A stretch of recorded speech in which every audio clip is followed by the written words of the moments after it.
খেলা শেষ হতে না হতেই সামাজিক যোগাযোগ মাধ্যমে এই ছবিগুলো ভাইরাল। তামিম ইকবাল এতটাই রেগে গেছেন যে তাকে জাপটে ধরে আটকাতে পারছেন না কেউ। বারবার তেড়ে যাচ্ছেন নুরুল হাসান সোহানের দিকে, মারতে যাচ্ছেন তাকে। এমনই পোস্ট সামাজিক যোগাযোগ মাধ্যমে রীতিমতো ছড়িয়ে পড়ছে প্রতি সেকেন্ডে। কিন্তু আসলেই কি তামিম ইকবাল নুরুল হাসান সোহানকেই মারতে যাচ্ছিলেন? না দর্শক, বিষয়টি এমন নয়। তবে চলুন কি হয়েছে খোলাসা করা যাক। অকল্পনীয় এক ইনিংস খেলে শেষ ওভারে রংপুর রাইডার্সকে জিতিয়ে দিয়েছেন নুরুল হাসান সোহান। শেষ ওভারে দলের প্রয়োজন ছিল 6 বলে 26 রান। তবে নুরুল হাসান সোহান কাইল মায়ার্সের ওই ওভারে 6 বলে 6টি বাউন্ডারি হাঁকান।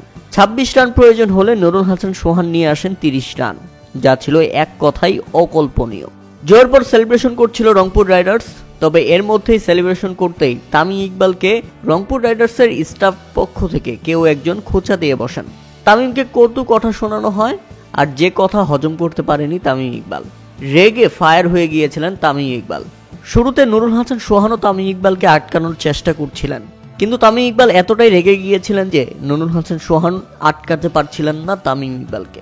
পরে তিনি সেখান থেকে সরে যান, নিজেদের লুককেই শান্ত হতে বলেন। পরে আস্তে আস্তে ফ্রেম চেঞ্জ হয়, কিন্তু তামিমের রাগ কমে না। রংপুর রাইডার্সের একজন মালিক পক্ষের কর্তৃপক্ষ তামিম ইকবালকে চাপতে ধরে থাকেন। শেষ পর্যন্ত তামিম ইকবালকে তিনি সেখান থেকে সরিয়ে নিয়ে আসেন। আসলে ছবিতে দেখা যাচ্ছে যে নুরুল হাসান সোহানকেই মারতে যাচ্ছেন তামিম, কিন্তু বিষয়টি এমন নয়, বরং বিষয়টি ছিল উল্টা। নুরুল হাসান সোহান নয়, অন্য কারো উপর চেতে গিয়েছিলেন তামিম ইকবাল। পরে সেই লোক তামিম ইকবালকে শেষ পর্যন্ত বরিশালের ডাকআউটের দিকে ঠেলে দেন।